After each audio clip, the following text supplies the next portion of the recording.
For there could be no doubt of his sex, though the fashion of the time did something to disguise it, was in the act of slicing at the head of a moor which swung from the rafters. It was the color of an old football, and more or less the shape of one, save for the sunken cheeks and a strand or two of coarse, dry hair, like the hair on a coconut. Orlando's father, or perhaps his grandfather, had struck it from the shoulders of a vast pagan who had started up under the moon in the barbarian fields of Africa, and now it swung, gently, perpetually, in the breeze which never ceased blowing through the attic rooms of the gigantic house of the Lord who had slain him. Orlando's fathers had ridden in fields of asphodel, and stony fields, and fields watered by strange rivers, and they had struck many heads of many colors off many shoulders, and brought them back to hang from the rafters. So too would Orlando, he vowed. But since he was 16 only, and too young to ride with them in Africa or France, he would steal away from his mother and the peacocks in the garden and go to his attic room and there lunge and plunge and slice the air with his blade. Sometimes he cut the cord so that the skull bumped on the floor and he had to string it up again, fastening it with some chivalry almost out of reach so that his enemy grinned at him through shrunk, black lips triumphantly. The skull swung to and fro, for the house, at the top of which he lived, was so vast that there seemed trapped in it the wind itself, blowing this way, blowing that way, winter and summer. The green arras with the hunters on it moved perpetually. His fathers had been noble since they had been at all. They came out of the northern mists wearing coronets on their heads. Were not the bars of darkness in the room, and the yellow pools which checkered the floor, made by the sun falling through the stained glass of a vast coat of arms in the window? Orlando stood now in the midst of the yellow body of an heraldic leopard. When he put his hand on the windowsill to push the window open, it was instantly colored red, blue, and yellow like a butterfly's wing. Thus, those who like symbols, and have a turn for the deciphering of them, might observe that though the shapely legs, the handsome body, and the well-set shoulders were all of them decorated with various tints of heraldic light, Orlando's face, as he threw the window open, was lit solely by the sun itself. A more candid, sullen face it would be impossible to find. Happy the mother who bears, happier still the biographer who records the life of such a one. Never need she vex herself, nor he invoke the help of novelist or poet. From deed to deed, from glory to glory, from office to office he must go, his scribe following after, till they reach whatever seat it may be that is the height of their desire. Orlando, to look at, was cut out precisely for some such career. The red of the cheeks was covered with peach down, the down on the lips was only a little thicker than the down on the cheeks. The lips themselves were short and slightly drawn back over teeth of an exquisite and almond whiteness. Nothing disturbed the arrowy nose in its short, tense flight, the hair was dark, the ears small, and fitted closely to the head. But, alas, that these catalogues of youthful beauty cannot end without mentioning forehead and eyes. Alas, that people are seldom born devoid of all three, for directly we glance at Orlando standing by the window, we must admit that he had eyes like drenched violets, so large that the water seemed to have brimmed in them and widened them, and a brow like the swelling of a marble dome pressed between the two blank medallions which were his temples. Directly we glance at eyes and forehead, thus do we rhapsodize. Directly we glance at eyes and forehead, we have to admit 1,000 disagreeables which it is the aim of every good biographer to ignore. Sights disturbed him, like that of his mother, a very beautiful lady in green walking out to feed the peacocks with Twitchett, her maid, behind her. Sights exalted him, the birds and the trees, and made him in love with death, the evening sky, the homing rooks, and so, mounting up the spiral stairway into his brain, which was a roomy one, all these sights, and the garden sounds too, the hammer beating, the wood chopping, began that riot and confusion of the passions and emotions which every good biographer detests. But to continue, Orlando slowly drew in his head, sat down at the table, and, with the half-conscious air of one doing what they do every day of their lives at this hour, took out a writing book labeled Athelbert, a tragedy in 5 acts, and dipped an old stained goose quill in the ink. Soon he had covered 10 pages and more with poetry. He was fluent, evidently, but he was abstract. Vice, crime, misery were the personages of his drama. There were kings and queens of impossible territories, horrid plots confounded them, noble sentiments suffused them, there was never a word said as he himself would have said it, but all was turned with a fluency and sweetness which, considering his age, he was not yet 17, and that the 16th century had still some years of its course to run, were remarkable enough. At last, however, he came to a halt. He was describing, as all young poets are forever describing, nature, and in order to match the shade of green precisely he looked, and here he showed more audacity than most, at the thing itself, which happened to be a laurel bush growing beneath the window. After that, of course, he could write no more. Green in nature is one thing, green in literature another. Nature and letters seem to have a natural antipathy, bring them together and they tear each other to pieces. The shade of green Orlando now saw spoilt his rhyme and split his meter. Moreover, nature has tricks of her own. Once look out of a window at bees among flowers, at a yawning dog, at the sun setting, once think how many more suns shall I see set, etc., etc. The thought is too well known to be worth writing out, and one drops the pen, takes one's cloak, strides out of the room, and catches one's foot on a painted chest as one does so. For Orlando was a trifle clumsy. He was careful to avoid meeting anyone. There was Stubbs, the gardener, coming along the path. He hid behind a tree till he had passed. He let himself out at a little gate in the garden wall. He skirted all stables, kennels, breweries, carpenters' shops, washhouses, places where they make tallow candles, kill oxen, forge horseshoes, stitch jerkins, for the house was a town ringing with men at work at their various crafts, and gained the ferny path leading uphill through the park unseen. There is perhaps a kinship among qualities, one draws another along with it, and the biographer should here call attention to the fact that this clumsiness is often mated with a love of solitude. Having stumbled over a chest, Orlando naturally loved solitary places, vast views, and to feel himself for ever and ever and ever alone. So, after a long silence, "I am alone," he breathed at last, opening his lips for the first time in this record. He had walked very quickly uphill through ferns and hawthorn bushes, startling deer and wild birds, to a place crowned by a single oak tree. It was very high, so high indeed that 19 English counties could be seen beneath, and on clear days 30 or perhaps 40, if the weather was very fine. Sometimes one could see the English Channel, wave reiterating upon wave. Rivers could be seen and pleasure boats gliding on them, and galleons setting out to sea, and armadas with puffs of smoke from which came the dull thud of cannon firing, and forts on the coast, and castles among the meadows, and here a watchtower, and there a fortress, and again some vast mansion like that of Orlando's father, massed like a town in the valley circled by walls. To the east there were the spires of London and the smoke of the city, and perhaps on the very skyline, when the wind was in the right quarter, the craggy top and serrated edges of Snowdon herself showed mountainous among the clouds. For a moment Orlando stood counting, gazing, recognizing. That was his father's house, that his uncle's. His aunt owned those 3 great turrets among the trees there. The heath was theirs and the forest, the pheasant and the deer, the fox, the badger, and the butterfly. He sighed profoundly, and flung himself, there was a passion in his movements which deserves the word, on the earth at the foot of the oak tree. He loved, beneath all this summer transiency, to feel the earth's spine beneath him, for such he took the hard root of the oak tree to be, or for image followed image, it was the back of a great horse that he was riding, or the deck of a tumbling ship, it was anything indeed, so long as it was hard, for he felt the need of something which he could attach his floating heart to, the heart that tugged at his side, the heart that seemed filled with spiced and amorous gales every evening about this time when he walked out.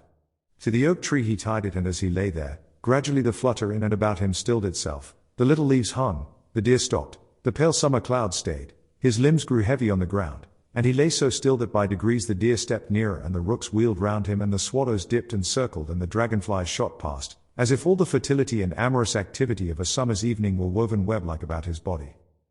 After an hour or so, the sun was rapidly sinking, the white clouds had turned red, the hills were violet, the woods purple, the valleys black, a trumpet sounded. Orlando leapt to his feet. The shrill sound came from the valley. It came from a dark spot down there, a spot compact and mapped out, a maze, a town, yet girt about with walls. It came from the heart of his own great house in the valley, which, like before, even as he looked and the single trumpet duplicated and reduplicated itself with other shriller sounds, lost its darkness and became pierced with lights. Some were small hurrying lights, as if servants dashed along corridors to answer summonses, others were high and lustrous lights, as if they burnt in empty banqueting halls made ready to receive guests who had not come, and others dipped and waved and sank and rose, as if held in the hands of troops of serving men, bending, kneeling, rising, receiving, guarding, and escorting with all dignity indoors a great princess alighting from her chariot. Coaches turned and wheeled in the courtyard. Horses tossed their plumes. The queen had come. Orlando looked no more. He dashed downhill. He let himself in at a wicket gate. He tore up the winding staircase. He reached his room. He tossed his stockings to one side of the room, his jerkin to the other. He dipped his head. He scoured his hands. He pared his finger-nails. With no more than 6 inches of looking-glass and a pair of old candles to help him, he had thrust on crimson breeches, lace collar, waistcoat of taffeta, and shoes with rosettes on them as big as double dahlias in less than 10 minutes by the stable clock. He was ready. He was flushed. He was excited, but he was terribly late. By shortcuts known to him, he made his way now through the vast congeries of rooms and staircases to the banqueting hall, 5 acres distant on the other side of the house. But halfway there, in the back quarters where the servants lived, he stopped. The door of Mrs. Stukely's sitting room stood open. She was gone, doubtless, with all her keys to wait upon her mistress. But there, sitting at the servants' dinner table with a tankard beside him and paper in front of him, sat a rather fat, shabby man, whose ruff was a thought dirty, and whose clothes were of hodden brown. He held a pen in his hand, but he was not writing. He seemed in the act of rolling some thought up and down, to and fro in his mind till it gathered shape or momentum to his liking. His eyes, globed and clouded like some green stone of curious texture, were fixed. He did not see Orlando. For all his hurry, Orlando stopped dead. Was this a poet? Was he writing poetry? Tell me, he wanted to say. Everything in the whole world, for he had the wildest, most absurd, extravagant ideas about poets and poetry, but how speak to a man who does not see you? Who sees ogres, satyrs, perhaps the depths of the sea instead? So Orlando stood gazing while the man turned his pen in his fingers, this way and that way, and gazed and mused, and then, very quickly, wrote 6 lines and looked up. Whereupon Orlando, overcome with shyness, darted off and reached the banqueting hall only just in time to sink upon his knees and, hanging his head in confusion, to offer a bowl of rose water to the great queen herself. Such was his shyness that he saw no more of her than her ringed hands in water, but it was enough. It was a memorable hand, a thin hand with long fingers always curling as if round orb or scepter, a nervous, crabbed, sickly hand, a commanding hand too, a hand that had only to raise itself for a head to fall, a hand, he guessed, attached to an old body that smelt like a cupboard in which furs are kept in camphor, which body was yet caparisoned in all sorts of brocades and gems, and held itself very upright though perhaps in pain from sciatica, and never flinched though strung together by 1,000 fears, and the queen's eyes were light yellow. All this he felt as the great rings flashed in the water, and then something pressed his hair, which, perhaps, accounts for his seeing nothing more likely to be of use to a historian. And in truth, his mind was such a welter of opposites, of the night and the blazing candles, of the shabby poet and the great queen, of silent fields and the clatter of serving men, that he could see nothing, or only a hand. By the same showing, the queen herself can have seen only a head. But if it is possible from a hand to deduce a body, informed with all the attributes of a great queen, her crabbedness, courage, frailty, and terror, surely a head can be as fertile, looked down upon from a chair of state by a lady whose eyes were always, if the waxworks at the abbey are to be trusted, wide open. The long curled hair, the dark head bent so reverently, so innocently before her, implied a pair of the finest legs that a young nobleman has ever stood upright upon, and violet eyes, and a heart of gold, and loyalty and manly charm, all qualities which the old woman loved the more they failed her. For she was growing old and worn and bent before her time. The sound of cannon was always in her ears. She saw always the glistening poison drop and the long stiletto. As she sat at table she listened. She heard the guns in the channel. She dreaded. Was that a curse? Was that a whisper? Innocence, simplicity, were all the more dear to her for the dark background she set them against. And it was that same night, so tradition has it, when Orlando was sound asleep, that she made over formally, putting her hand and seal finally to the parchment, the gift of the great monastic house that had been the archbishop's and then the king's to Orlando's father. Orlando slept all night in ignorance. He had been kissed by a queen without knowing it. And perhaps, for women's hearts are intricate, it was his ignorance and the start he gave when her lips touched him that kept the memory of her young cousin, for they had blood in common, green in her mind. At any rate, 2 years of this quiet country life had not passed, and Orlando had written no more perhaps than 20 tragedies and a dozen histories and a score of sonnets when a message came that he was to attend the Queen at Whitehall. "Here," she said, watching him advance down the long gallery towards her, "comes my innocent." There was a serenity about him always which had the look of innocence when, technically, the word was no longer applicable. "Come," she said. She was sitting bolt upright beside the fire. And she held him a foot's pace from her and looked him up and down. Was she matching her speculations the other night with the truth now visible? Did she find her guesses justified? Eyes, mouth, nose, breast, hips, hands, she ran them over. Her lips twitched visibly as she looked, but when she saw his legs she laughed out loud. He was the very image of a noble gentleman. But inwardly? She flashed her yellow hawk's eyes upon him as if she would pierce his soul. The young man withstood her gaze, blushing only a damask rose as became him. Strength, grace, romance, folly, poetry, youth, She read him like a page. Instantly she plucked a ring from her finger, the joint was swollen rather, and as she fitted it to his, named him her treasurer and steward, next hung about him chains of office, and bidding him bend his knee, tied round it at the slenderest part the jewelled order of the garter. Nothing after that was denied him. When she drove in state he rode at her carriage door. She sent him to Scotland on a sad embassy to the unhappy queen. He was about to sail for the Polish wars when she recalled him. For how could she bear to think of that tender flesh torn and that curly head rolled in the dust? She kept him with her. At the height of her triumph, when the guns were booming at the tower and the air was thick enough with gunpowder to make one sneeze and the huzzas of the people rang beneath the windows, she pulled him down among the cushions where her women had laid her, she was so worn and old, and made him bury his face in that astonishing composition. She had not changed her dress for a month, which smelt for all the world, he thought, recalling his boyish memory, like some old cabinet at home where his mother's furs were stored. He rose, half suffocated from the embrace. "This," she breathed, "is my victory!" Even as a rocket roared up and dyed her cheeks scarlet. For the old woman loved him. And the queen, who knew a man when she saw one, though not, it is said, in the usual way, plotted for him a splendid ambitious career. Lands were given him, houses assigned him. He was to be the son of her old age, the limb of her infirmity, the oak tree on which she leant her degradation. She croaked out these promises and strange domineering tendernesses. They were at Richmond now, sitting bolt upright in her stiff brocades by the fire which, however high they piled it, never kept her warm. Meanwhile, the long winter months drew on. Every tree in the park was lined with frost. The river ran sluggishly. One day when the snow was on the ground and the dark panelled rooms were full of shadows and the stags were barking in the park, she saw in the mirror, which she kept for fear of spies always by her, through the door, which she kept for fear of murderers always open, a boy, could it be Orlando, kissing a girl, who in the devil's name was the brazen hussy? Snatching at her golden-hilted sword she struck violently at the mirror. The glass crashed, people came running, she was lifted and set in her chair again, but she was stricken after that and groaned much, as her days wore to an end, of man's treachery. It was Orlando's fault perhaps, yet, after all, are we to blame Orlando?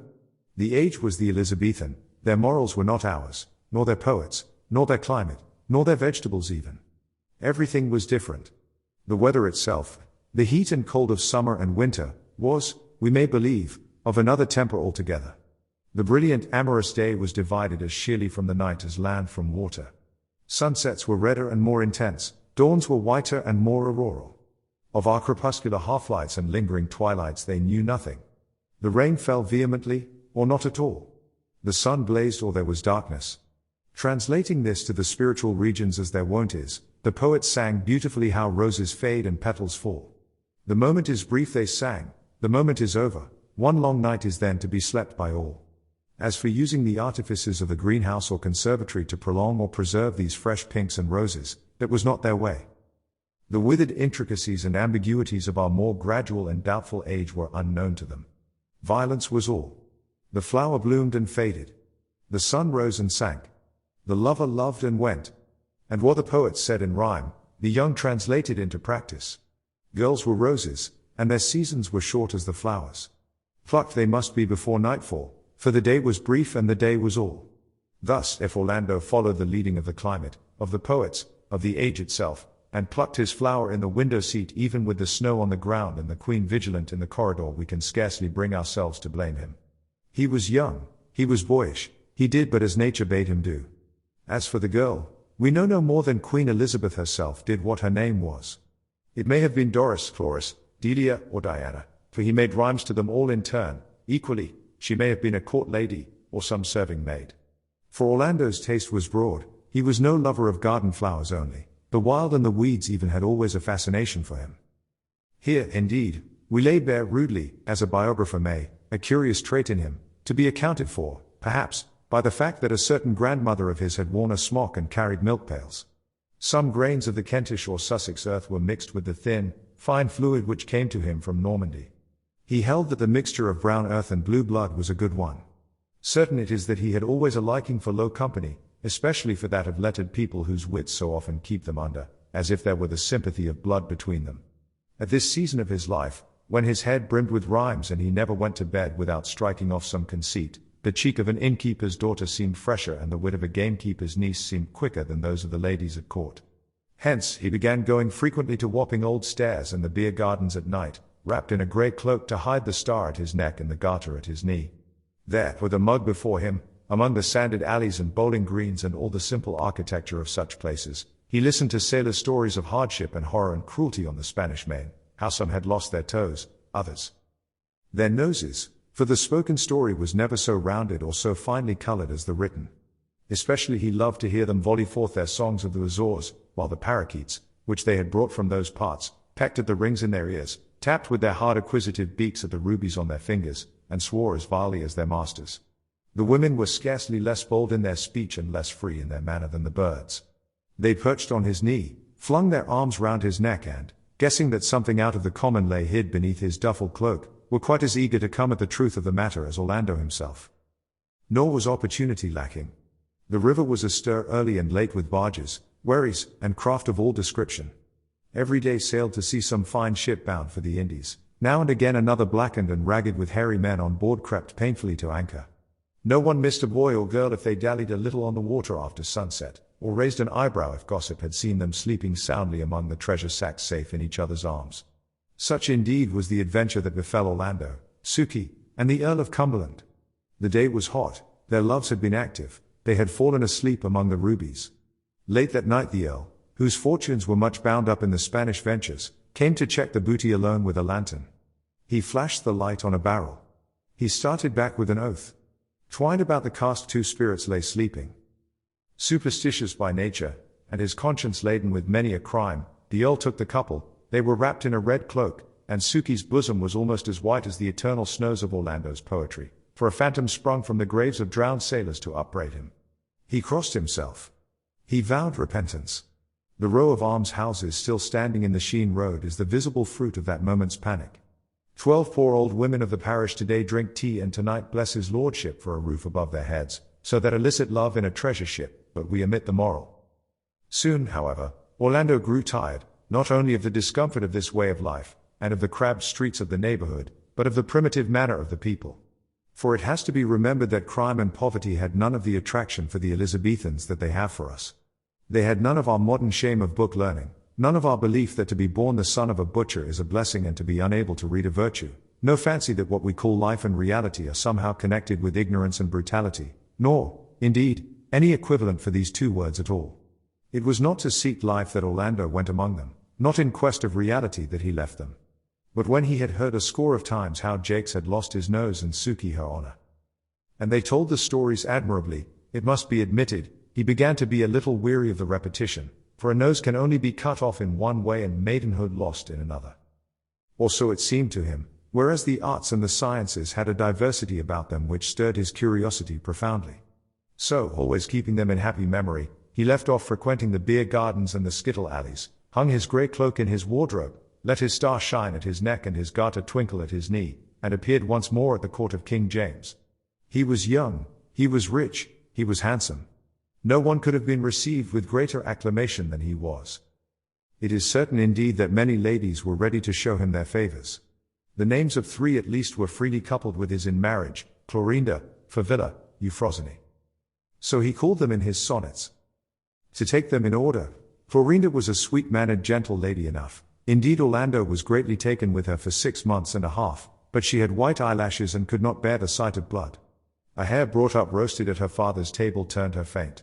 She was much under the influence of the priests too, and stinted her underlinen in order to give to the poor. She took it on her to reform Orlando of his sins, which sickened him, so that he drew back from the marriage, and did not much regret it when she died soon after of the smallpox. Favilla, who comes next, was of a different sort altogether. She was the daughter of a poor Somersetshire gentleman, who by sheer assiduity and the use of her eyes had worked her way up at court, where her address in horsemanship, her fine instep, and her grace in dancing won the admiration of all. Once, however, she was so ill-advised as to whip a spaniel that had torn one of her silk stockings, and it must be said in justice that Favilla had few stockings and those for the most part of drugget, within an inch of its life beneath Orlando's window. Orlando, who was a passionate lover of animals, now noticed that her teeth were crooked, and the 2 front turned inward, which, he said, is a sure sign of a perverse and cruel disposition in women, and so broke the engagement that very night forever. The third, Euphrosyne, was by far the most serious of his flames. She was by birth one of the Irish Desmonds and had therefore a family tree of her own as old and deeply rooted as Orlando's itself. She was fair, florid, and a trifle phlegmatic. She spoke Italian well, had a perfect set of teeth in the upper jaw, though those on the lower were slightly discolored. She was never without a whippet or spaniel at her knee, fed them with white bread from her own plate, sang sweetly to the virginals, and was never dressed before midday owing to the extreme care she took of her person. In short, she would have made a perfect wife for such a nobleman as Orlando, and matters had gone so far that the lawyers on both sides were busy with covenants, jointures, settlements, mess wages, tenements, and whatever is needed before one great fortune can mate with another when, with the suddenness and severity that then marked the English climate, came the Great Frost. The Great Frost was, historians tell us, the most severe that has ever visited these islands. Birds froze in midair and fell like stones to the ground. At Norwich a young countrywoman started to cross the road in her usual robust health and was seen by the onlookers to turn visibly to powder and be blown in a puff of dust over the roofs as the icy blast struck her at the street corner. The mortality among sheep and cattle was enormous. Corpses froze and could not be drawn from the sheets. It was no uncommon sight to come upon a whole herd of swine frozen immovable upon the road. The fields were full of shepherds, ploughmen, teams of horses, and little bird-scaring boys all struck stark in the act of the moment, one with his hand to his nose, another with the bottle to his lips, a third with a stone raised to throw at the ravens who sat, as if stuffed, upon the hedge within a yard of him. The severity of the frost was so extraordinary that a kind of petrifaction sometimes ensued, and it was commonly supposed that the great increase of rocks in some parts of Derbyshire was due to no eruption, for there was none, but to the solidification of unfortunate wayfarers who had been turned literally to stone where they stood. The church could give little help in the matter, and though some landowners had these relics blessed, the most part preferred to use them either as landmarks, scratching posts for sheep, or, when the form of the stone allowed, drinking troughs for cattle, which purposes they serve, admirably for the most part, to this day. But while the country people suffered the extremity of want, and the trade of the country was at a standstill, London enjoyed a carnival of the utmost brilliancy. The court was at Greenwich, and the new king seized the opportunity that his coronation gave him to curry favor with the citizens. He directed that the river, which was frozen to a depth of 20 feet and more for 6 or 7 miles on either side, should be swept, decorated and given all the semblance of a park or pleasure ground, with arbors, mazes, alleys, drinking booths, etc. at his expense. For himself and the courtiers, he reserved a certain space immediately opposite the palace gates, which, railed off from the public only by a silken rope, became at once the center of the most brilliant society in England. Great statesmen, in their beards and ruffs, dispatched affairs of state under the crimson awning of the royal pagoda. Soldiers planned the conquest of the Moor and the downfall of the Turk in striped arbors surmounted by plumes of ostrich feathers. Admirals strode up and down the narrow pathways, glass in hand, sweeping the horizon and telling stories of the Northwest Passage and the Spanish Armada. Lovers dallied upon divans spread with sables. Frozen roses fell in showers when the Queen and her ladies walked abroad. Colored balloons hovered motionless in the air.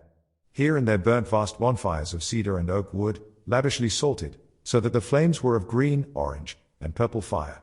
But however fiercely they burnt, the heat was not enough to melt the ice which, though of singular transparency, was yet of the hardness of steel.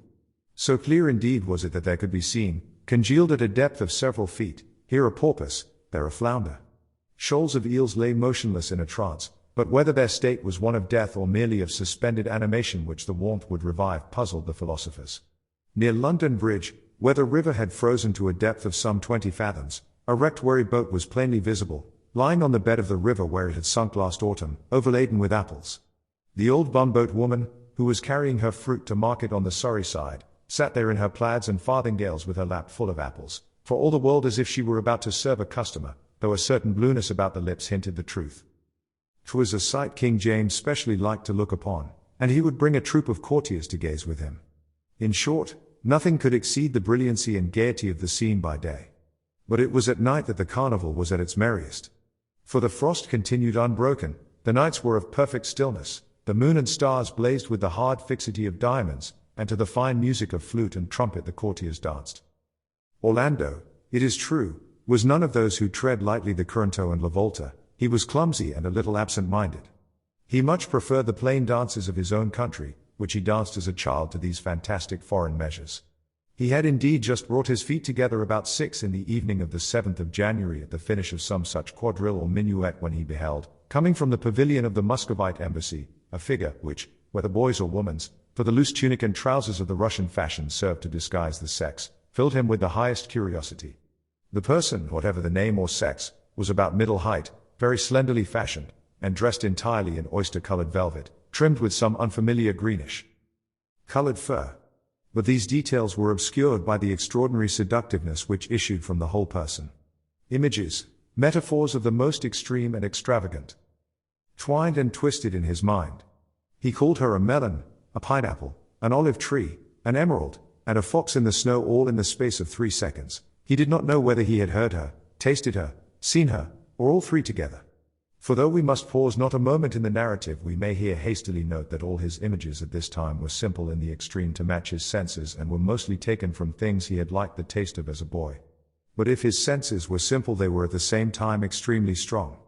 To pause therefore and seek the reasons of things is out of the question. A melon, an emerald, a fox in the snow, so he raved, so he stared. When the boy, for alas, a boy it must be, no woman could skate with such speed and vigor, swept almost on tiptoe past him, Orlando was ready to tear his hair with vexation that the person was of his own sex, and thus all embraces were out of the question. But the skater came closer. Legs, hands, carriage were a boy's, but no boy ever had a mouth like that, no boy had those breasts, no boy had eyes which looked as if they had been fished from the bottom of the sea. Finally, coming to a stop and sweeping a curtsy with the utmost grace to the king, who was shuffling past on the arm of some lord in waiting, the unknown skater came to a standstill. She was not a hand's breadth off. She was a woman. Orlando stared, trembled, turned hot, turned cold, longed to hurl himself through the summer air, to crush acorns beneath his feet, to toss his arm with the beech trees and the oaks. As it was, he drew his lips up over his small white teeth, opened them perhaps half an inch as if to bite, shut them as if he had bitten. The Lady Euphrosyne hung upon his arm. The stranger's name, he found, was the Princess Maosha Stanilovska Dagmar Natasha Ilyana Romanovich, and she had come in the train of the Muscovite ambassador, who was her uncle perhaps, or perhaps her father, to attend the coronation. Very little was known of the Muscovites. In their great beards and furred hats they sat almost silent, drinking some black liquid which they spat out now and then upon the ice. None spoke English, and French, with which some at least were familiar, was then little spoken at the English court. It was through this accident that Orlando and the princess became acquainted. They were seated opposite each other at the great table spread under a huge awning for the entertainment of the notables. The princess was placed between two young lords, one Lord Francis Vere and the other the young Earl of Moray. It was laughable to see the predicament she soon had them in, for though both were fine lads in their way, the babe unborn had as much knowledge of the French tongue as they had. When at the beginning of dinner the princess turned to the earl and said, with a grace which ravished his heart, Je crois savoir fait la connaissance d'un gentilhomme qui vous était apparenté en Pologne l'été dernier, ou la beauté des dames de la cour d'Angleterre m'y met dans le ravissement. On n'y peut voir une dame plus gracieuse que votre reine, ni une coiffure plus belle que la sienne. Both Lord Francis and the earl showed the highest embarrassment. The one helped her largely to horseradish sauce, the other whistled to his dog and made him beg for a marrow bone. At this the princess could no longer contain her laughter, and Orlando, catching her eyes across the boars' heads and stuffed peacocks, laughed too. He laughed, but the laugh on his lips froze in wonder. Whom had he loved, what had he loved, he asked himself in a tumult of emotion, until now. An old woman, he answered, all skin and bone. Red-cheeked trolls too many to mention. A puling nun. A hard-bitten cruel-mouthed adventuress. A nodding mass of lace and ceremony. Love had meant to him nothing but sawdust and cinders. The joys he had had of it tasted insipid in the extreme. He marveled how he could have gone through with it without yawning. For as he looked the thickness of his blood melted, the ice turned to wine in his veins, he heard the waters flowing and the birds singing, spring broke over the hard wintry landscape, his manhood woke, he grasped a sword in his hand, he charged a more daring foe than pole or moor, he dived in deep water, he saw the flower of danger growing in a crevice, he stretched his hand, in fact he was rattling off one of his most impassioned sonnets when the princess addressed him, would you have the goodness to pass the salt? He blushed deeply. With all the pleasure in the world, madam, he replied, speaking French with a perfect accent. For, heaven be praised, he spoke the tongue as his own, his mother's maid had taught him. Yet perhaps it would have been better for him had he never learnt that tongue, never answered that voice, never followed the light of those eyes. The princess continued. Who were those bumpkins, she asked him, who sat beside her with the manners of stablemen? What was the nauseating mixture they had poured on her plate? Did the dogs eat at the same table with the men in England? Was that figure of fun at the end of the table with her hair rigged up like a maypole, comme une grande perquée mal fagottée, really the queen? And did the king always slobber like that?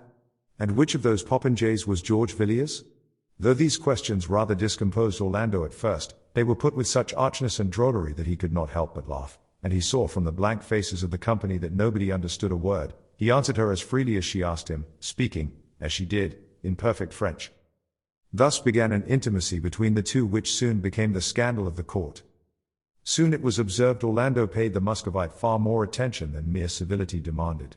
He was seldom far from her side, and their conversation, though unintelligible to the rest, was carried on with such animation, provoked such blushes and laughter, that the dullest could guess the subject. Moreover, the change in Orlando himself was extraordinary. Nobody had ever seen him so animated. In one night he had thrown off his boyish clumsiness. He was changed from a sulky stripling, who could not enter a lady's room without sweeping half the ornaments from the table, to a nobleman, full of grace and manly courtesy. To see him hand the Muscovite, as she was called, to her sledge, or offer her his hand for the dance, or catch the spotted kerchief which she had let drop, or discharge any other of those manifold duties which the supreme lady exacts and the lover hastens to anticipate, was a sight to kindle the dull eyes of age, and to make the quick pulse of youth beat faster. Yet over it all hung a cloud. The old men shrugged their shoulders.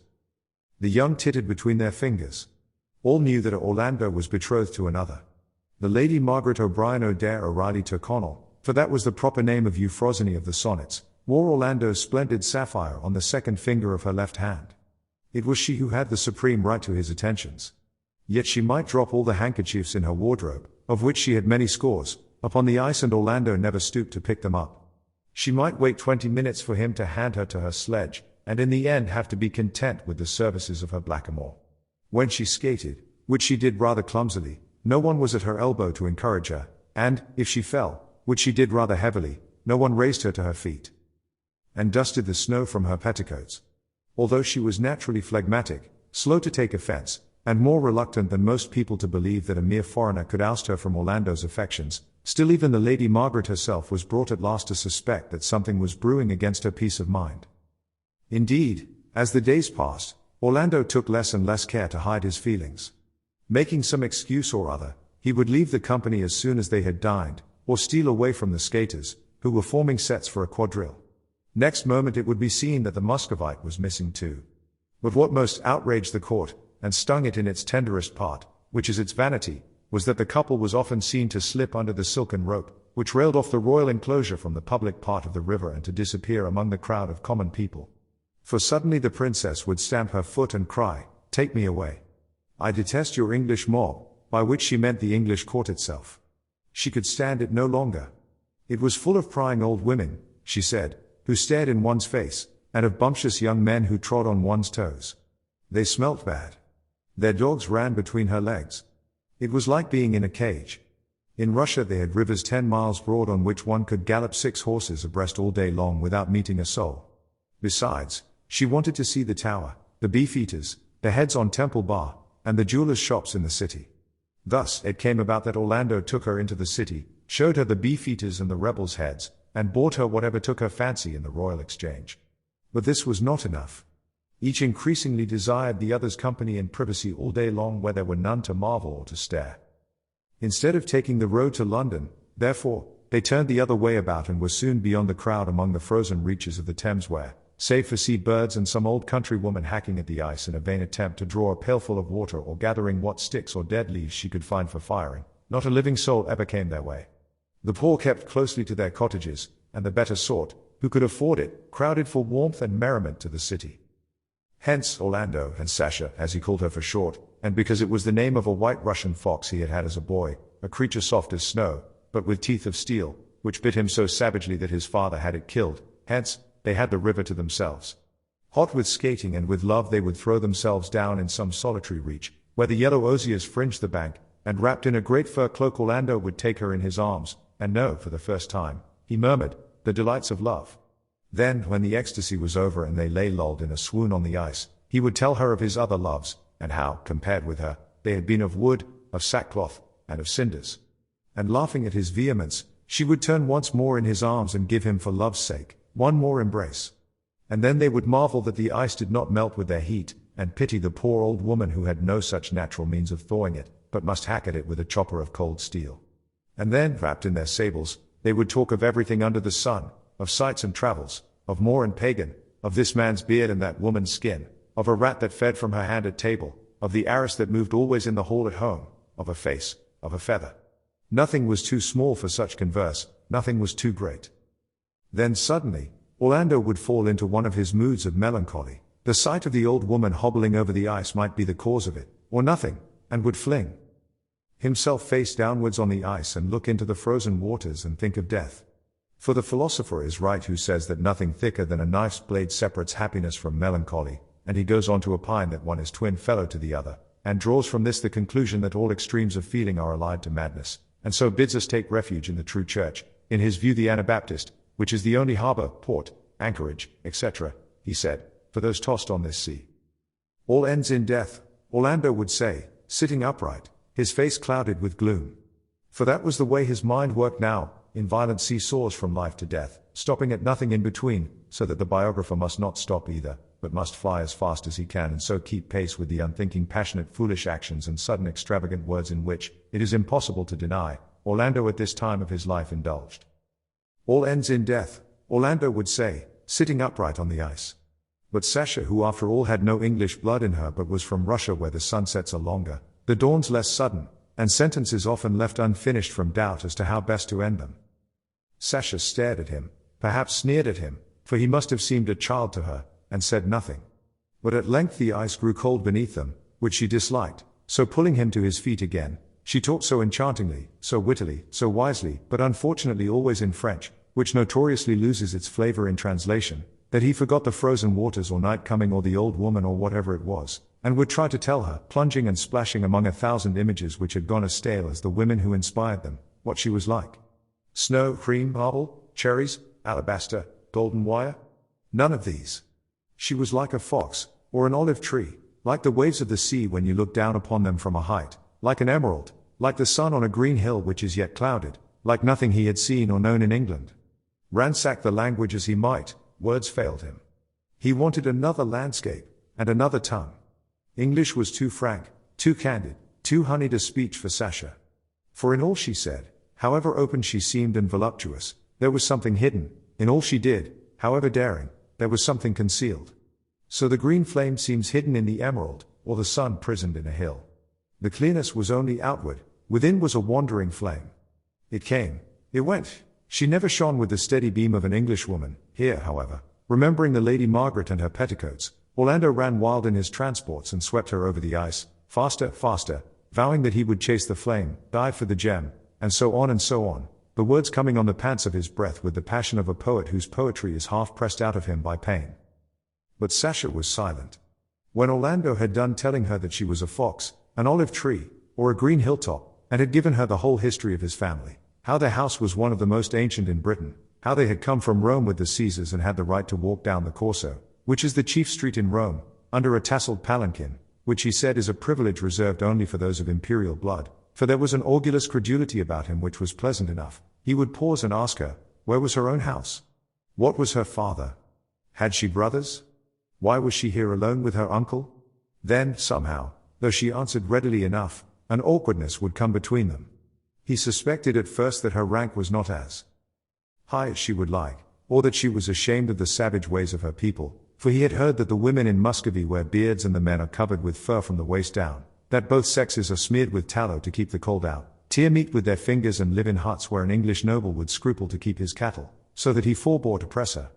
But on reflection, he concluded that her silence could not be for that reason. She herself was entirely free from hair on the chin, she dressed in velvet and pearls, and her manners were certainly not those of a woman bred in a cattle shed. What, then, did she hide from him? The doubt underlying the tremendous force of his feelings was like a quicksand beneath a monument which shifts suddenly and makes the whole pile shake. The agony would seize him suddenly. Then he would blaze out in such wrath that she did not know how to quiet him. Perhaps she did not want to quiet him, perhaps his rages pleased her and she provoked them purposely, such is the curious obliquity of the Muscovitish temperament. To continue the story, skating farther than there weren't. That day they reached that part of the river where the ships had anchored and been frozen in midstream. Among them was the ship of the Muscovite embassy flying its double-headed black eagle from the main mast, which was hung with many colored icicles several yards in length.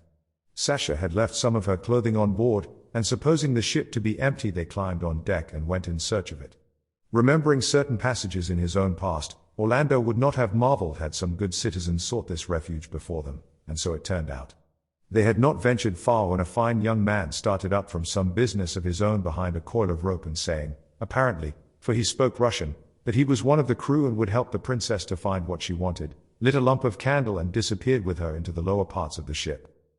Time went by, and Orlando, wrapped in his own dreams, thought only of the pleasures of life, of his jewel, of her rarity, of means for making her irrevocably and indissolubly his own. Obstacles there were and hardships to overcome. She was determined to live in Russia, where there were frozen rivers and wild horses and men, she said, who gashed each other's throats open. It is true that a landscape of pine and snow, habits of lust and slaughter, did not entice him. Nor was he anxious to cease his pleasant country ways of sport and tree planting, relinquish his office, ruin his career, shoot the reindeer instead of the rabbit, drink vodka instead of canary, and slip a knife up his sleeve, for what purpose, he knew not. Still, all this and more than all this he would do for her sake. As for his marriage to the Lady Margaret, fixed though it was for this day se'nnight, the thing was so palpably absurd that he scarcely gave it a thought. Her kinsmen would abuse him for deserting a great lady, his friends would deride him for ruining the finest career in the world for a Cossack woman and a waste of snow. It weighed not a straw in the balance compared with Sasha herself. On the first dark night they would fly. They would take ship to Russia. So he pondered, so he plotted as he walked up and down the deck. He was recalled, turning westward, by the sight of the sun, slung like an orange on the cross of St. Paul's. It was blood-red and sinking rapidly. It must be almost evening. Sasha had been gone this hour and more. Seized instantly with those dark forebodings which shadowed even his most confident thoughts of her, he plunged the way he had seen them go into the hold of the ship, and, after stumbling among chests and barrels in the darkness, was made aware by a faint glimmer in a corner that they were seated there. For 1 second, he had a vision of them, saw Sasha seated on the sailor's knee, saw her bend towards him, saw them embrace before the light was blotted out in a red cloud by his rage. He blazed into such a howl of anguish that the whole ship echoed. Sasha threw herself between them, or the sailor would have been stifled before he could draw his cutlass. Then a deadly sickness came over Orlando, and they had to lay him on the floor and give him brandy to drink before he revived. And then, when he had recovered and was sat upon a heap of sacking on deck, Sasha hung over him, passing before his dizzied eyes softly, sinuously, like the fox that had bit him, now cajoling, now denouncing, so that he came to doubt what he had seen. Had not the candle guttered? Had not the shadows moved? The box was heavy, she said. The man was helping her to move it. Orlando believed her 1 moment, for who can be sure that his rage has not painted what he most dreads to find? The next was the more violent with anger at her deceit. Then Sasha herself turned white, stamped her foot on deck, said she would go that night, and called upon her gods to destroy her, if she, a Romanovich, had lain in the arms of a common seaman. Indeed, looking at them together, which he could hardly bring himself to do, Orlando was outraged by the foulness of his imagination that could have painted so frail a creature in the paw of that hairy sea brute. The man was huge, stood 6 feet 4 in his stockings, wore common wire rings in his ears, and looked like a dray horse upon which some wren or robin has perched in its flight. So he yielded, believed her, and asked her pardon. Yet when they were going down the ship's side, lovingly again, Sasha paused with her hand on the ladder, and called back to this tawny wide-cheeked monster a volley of Russian greetings, jests, or endearments, not a word of which Orlando could understand.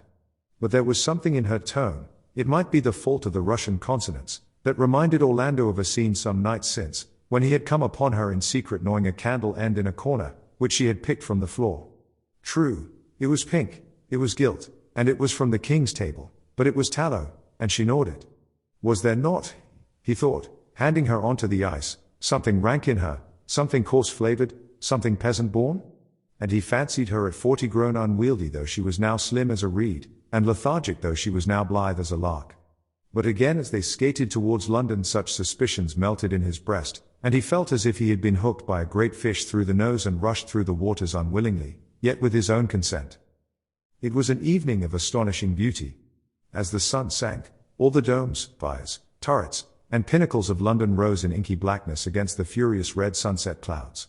Here was the fretted cross at Charing, there the dome of St. Paul's, there the massy square of the Tower buildings, there like a grove of trees stripped of all leaves save a knob at the end were the heads on the pikes at Temple Bar. Now the Abbey windows were lit up and burnt like a heavenly, many-coloured shield, in Orlando's fancy. Now all the west seemed a golden window with troops of angels, in Orlando's fancy again, passing up and down the heavenly stairs perpetually. All the time they seemed to be skating in fathomless depths of air, so blue the ice had become, and so glassy smooth was it that they sped quicker and quicker to the city with the white gulls circling about them, and cutting in the air with their wings the very same sweeps that they cut on the ice with their skates. Sasha, as if to reassure him, was tenderer than usual and even more delightful. Seldom would she talk about her past life, but now she told him how, in winter in Russia, she would listen to the wolves howling across the steppes, and thrice, to show him, she barked like a wolf. Upon which he told her of the stags in the snow at home, and how they would stray into the great hall for warmth and be fed by an old man with porridge from a bucket. And then she praised him, for his love of beasts, for his gallantry, for his legs.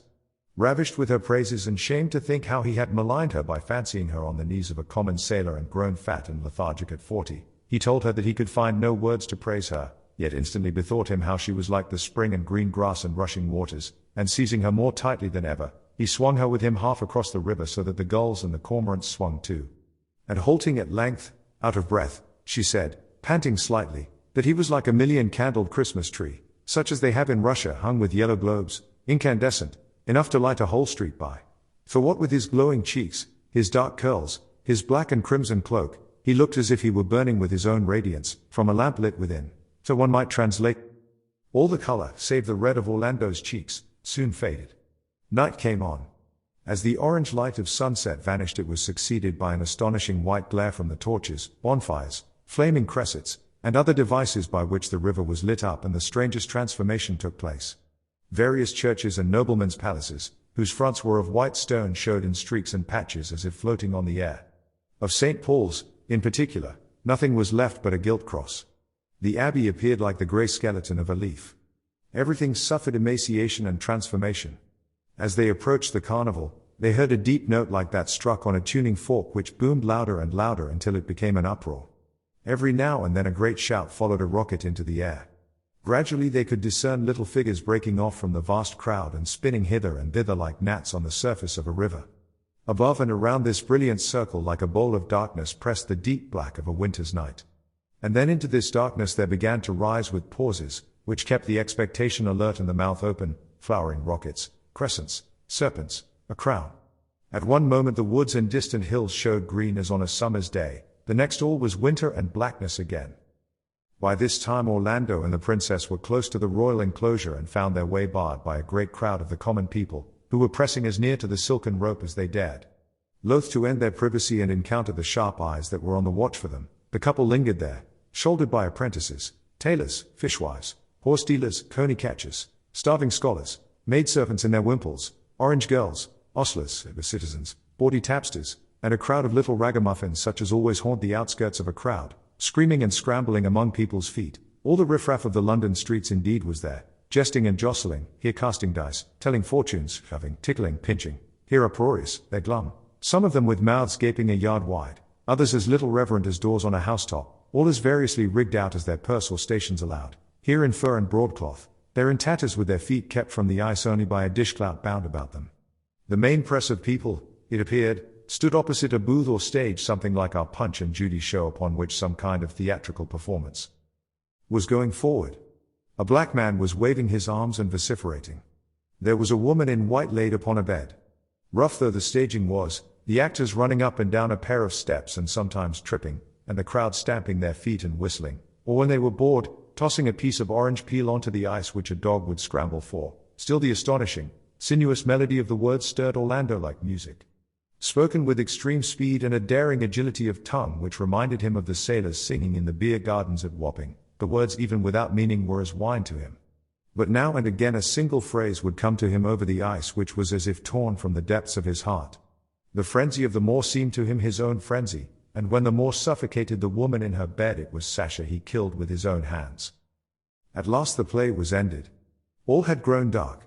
The tears streamed down his face. Looking up into the sky, there was nothing but blackness there too. Ruin and death, he thought, cover all. The life of man ends in the grave. Worms devour us. Methinks it should be now a huge eclipse of sun and moon, and that the affrighted globe should yawn. Even as he said this, a star of some pallor rose in his memory.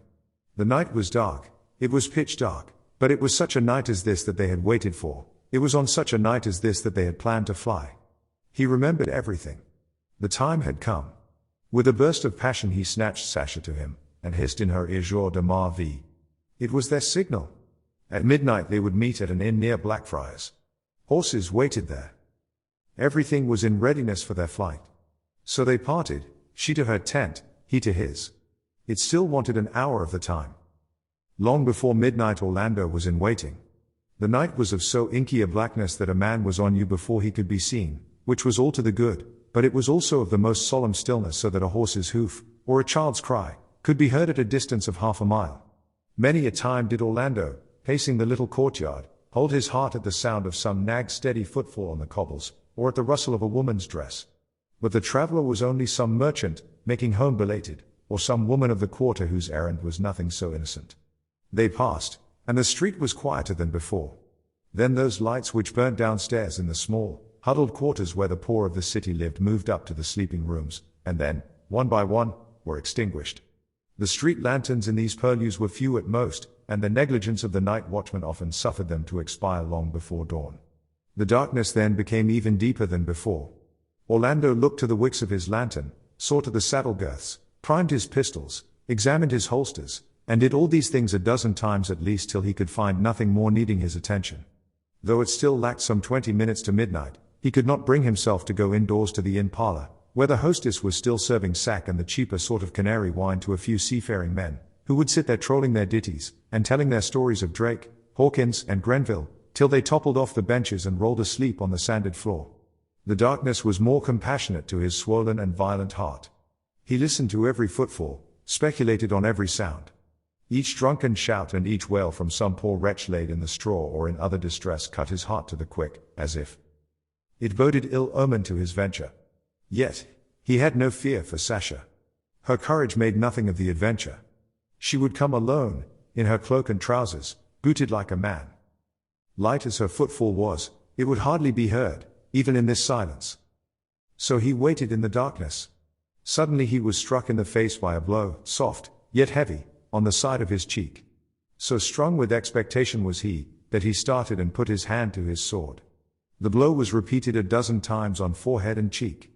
The dry frost had lasted so long that it took him a minute to realize that these were raindrops falling, the blows were the blows of the rain.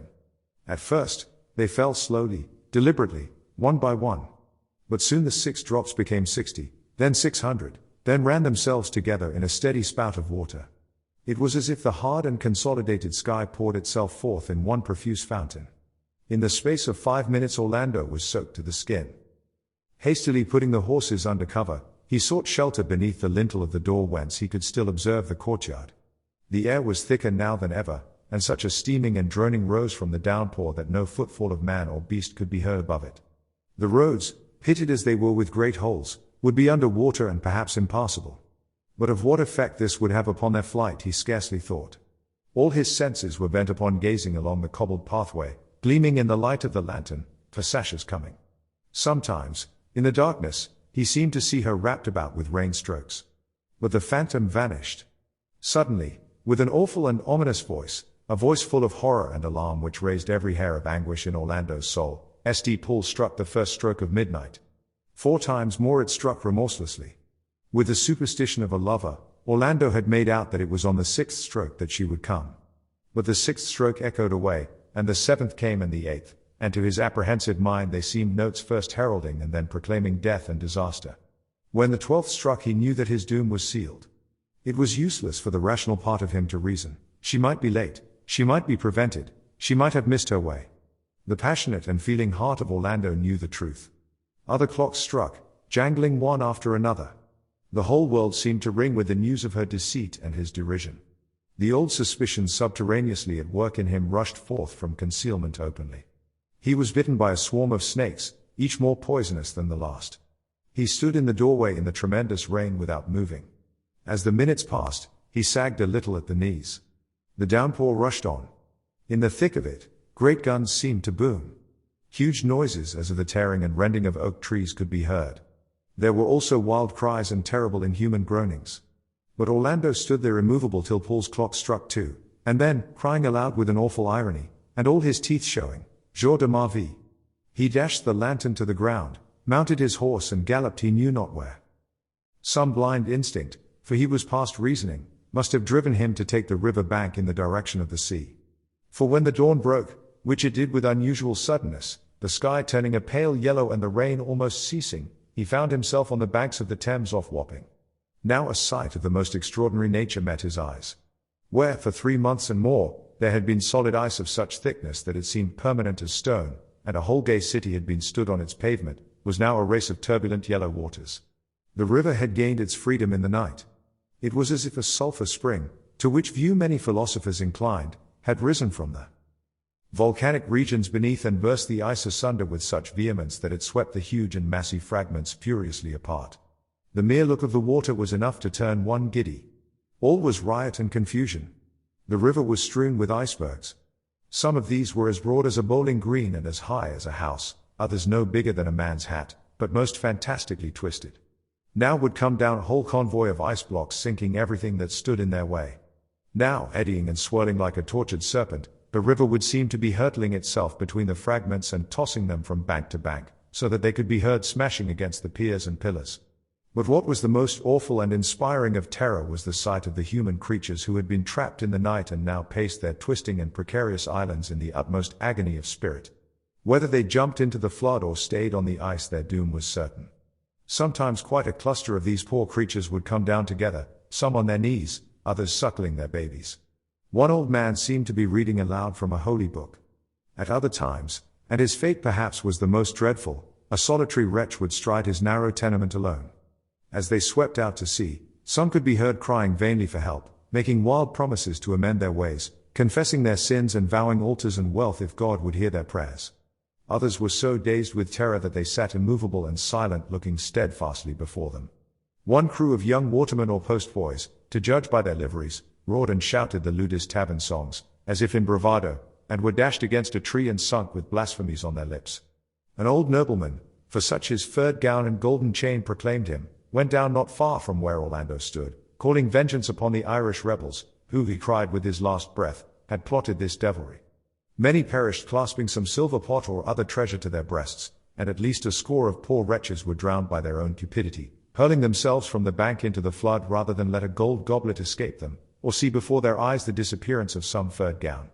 For furniture, valuables, possessions of all sorts were carried away on the icebergs. Among other strange sights was to be seen a cat suckling its young, a table laid sumptuously for a supper of 20, a couple in bed, together with an extraordinary number of cooking utensils. Dazed and astounded, Orlando could do nothing for some time but watch the appalling race of waters as it hurled itself past him. At last, seeming to recollect himself, he clapped spurs to his horse and galloped hard along the river bank in the direction of the sea. Rounding a bend of the river, he came opposite that reach where, not 2 days ago, the ships of the ambassadors had seemed immovably frozen. Hastily he made count of them all, the French, the Spanish, the Austrian, the Turk. All still floated, though the French had broken loose from her moorings, and the Turkish vessel had taken a great rent in her side and was fast filling with water. But the Russian ship was nowhere to be seen. For one moment Orlando thought it must have foundered, but, raising himself in his stirrups and shading his eyes, which had the sight of a hawk's, he could just make out the shape of a ship on the horizon. The black eagles were flying from the masthead. The ship of the Muscovite embassy was standing out to sea. Flinging himself from his horse, he made, in his rage, as if he would breast the flood. Standing knee-deep in water, he hurled at the faithless woman all the insults that have ever been the lot of her sex. Faithless, mutable, fickle, he called her, devil, adulteress, deceiver. And the swirling waters took his words, and tossed at his feet a broken pot and a little straw.